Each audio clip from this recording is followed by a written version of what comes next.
everyone! Today we're talking about strumming patterns.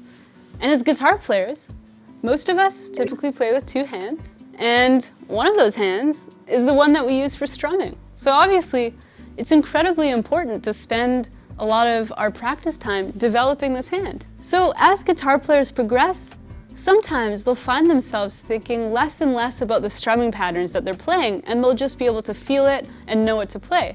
But of course, to get there, there's a lot of work that you need to put in, and learning strumming patterns that will challenge you and help you grow as a musician is a great way to get there. And not only that, some of these strumming patterns will help you play really most songs that you want to be able to play. And let's just get into it. So let's start with the first strumming pattern, the Jim and Jack. It was named that by my great guitar teacher, Sammy Gowie, because it kind of sounds like you're saying Jim and Jack and Jim and Jack as you're playing it, counting it out.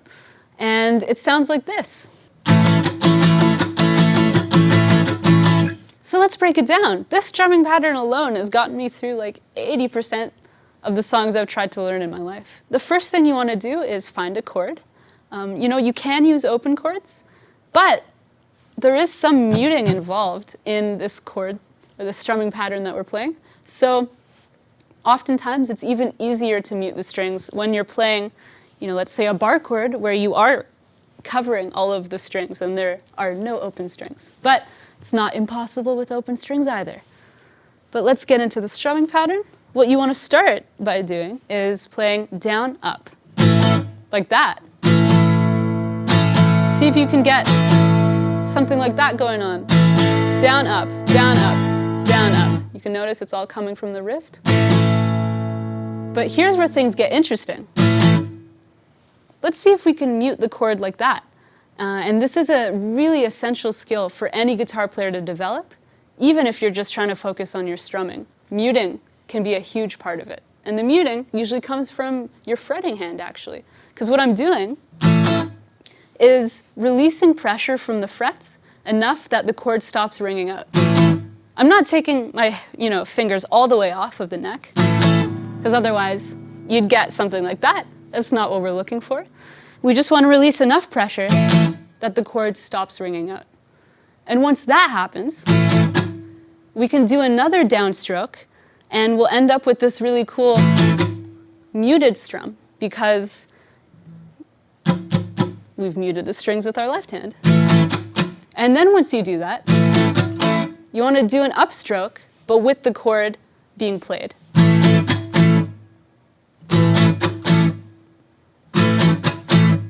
And once you're comfortable with that, you try to put all of that together in a fluid way, and the strumming pattern turns into this.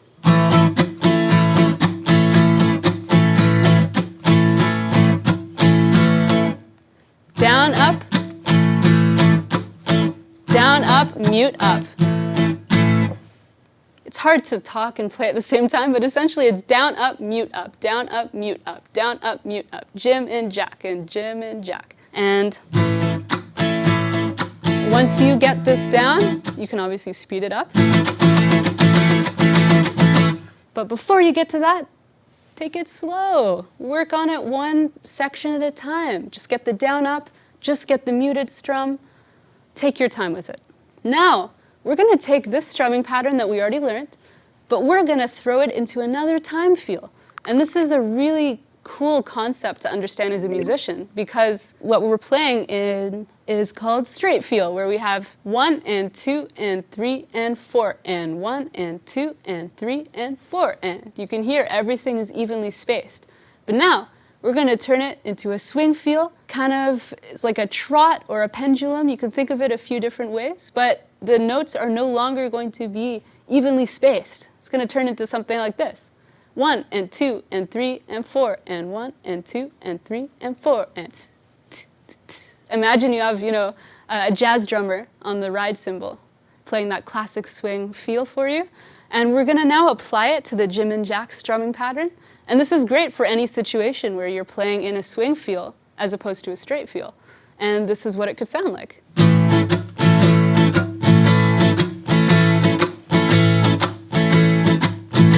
So I'm just thinking the whole time, da da da da da da da da da, like a horse trotting. like a jazz drummer, whatever visualization you want to use. I think it's awesome to be able to master different time feels because guitar players can definitely be groove players if you spend time developing that skill. And I actually think it's essential. So, spend some time working on it. So again, a swing feel is great if you're ever playing a blues, let's say, or any of the billions of songs that are written with a blues sort of progression or feel. Could sound like this.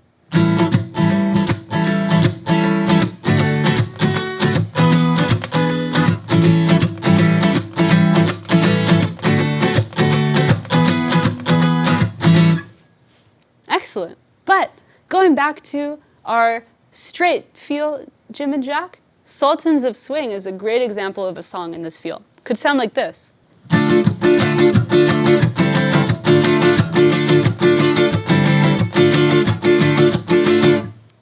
As you can hear, that's the feel that the original song by the Dire Straits is in. And that's an example of a song that could be perfect for working on this feel. Now let's move on to a strumming pattern and a feel that you'll hear in a lot of Latin music. It's the Soca or Soul Calypso feel, and it sounds like this.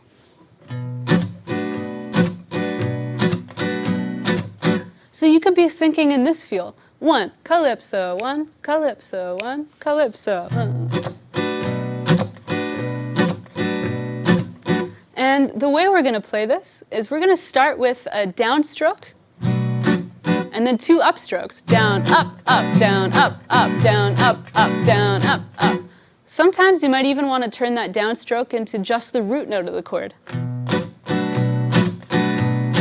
And you can hear here there's a bit of muting going on where every upstroke I'm immediately removing pressure from the chord, and then you end up with a really sort of suave and clean strumming sort of sound. But until you get there,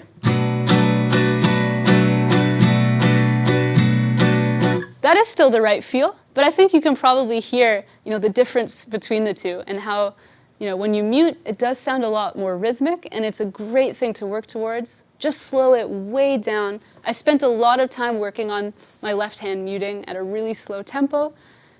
Just take your time with it. Just practice, muting chords like this. And then eventually it'll turn into this. And, like I said, a lot of Latin pop is in this feel. Despacito is an example of a song that is definitely in this feel. Could sound a little something like this.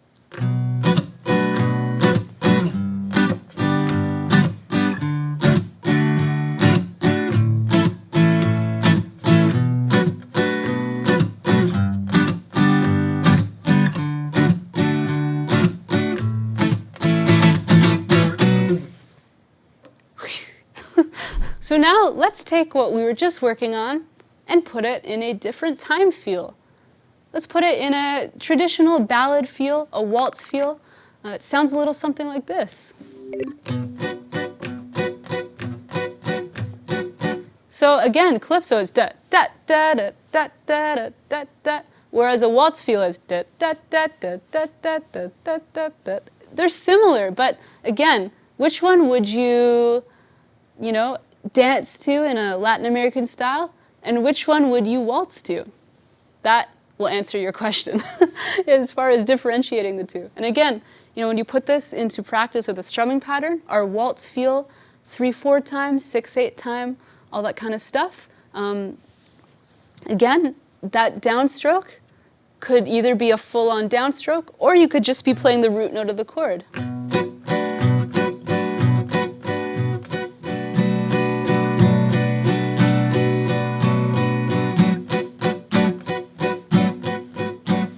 Either way, I'm imagining myself, sort of like going back and forth.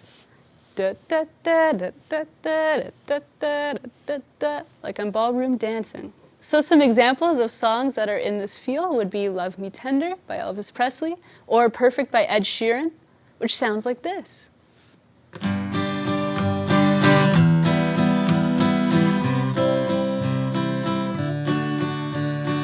You can hear that waltz feel going on. And there are a lot of songs in this feel. It's great to master, and it helps you with your picking accuracy to see if you can isolate the root note if you want to play that way. And it's a great one to know. So let's take a look at our last strumming pattern today, our last time feel. This is perfect for anyone who wants to form a one-person band where you want to accompany yourself. Or if you like polka music, this would also be appropriate for that. But it sounds a little something like this.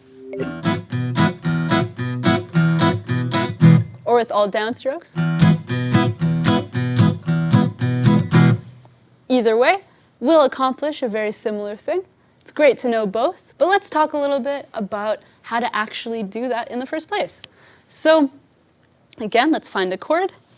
Let's start with E major, let's say. And what you want to do is start with the lowest note of the chord. You pick it, and then you play an upstroke, playing the top notes of the chord. And then you do a downstroke on, the next available string, and then an upstroke. And you can hear that you're really outlining the bass movement the way a bass player might. And this can be especially fun when you really work on that, fretting hand muting. Could turn into something like this. And again, your options are to play the way I just instructed you to, where you have down, up, down, up, down, up, down, up. Or you could even try all downstrokes. Both have their merits. Sometimes people find one of those more comfortable than the other. The only way to find out is to try both, and try your best to develop both, because it's great to know. So typically with this type of strumming approach, you want to be looking to outline the root and the fifth with your bass notes, because that's typically what a bass player would do. You can hear here I'm playing root, fifth, and it just so happens that that's the next available string, so that works perfectly. But sometimes, let's say I'm playing G major, the next available string isn't actually the fifth in the chord. The root and the fifth of the chord. I'm actually outlining the root and the third, but I still think it sounds fine, right? So again, your two approaches are either look for the root and the fifth, but if you don't yet know what that means, or it's inconvenient to the chord shape you're using, just use the lowest string of the chord and then the next available string, and that'll probably sound great too. So an example of a song that uses this feel would be Folsom Prison Blues, Johnny Cash, a classic, and you can hear it sounds a little something like this.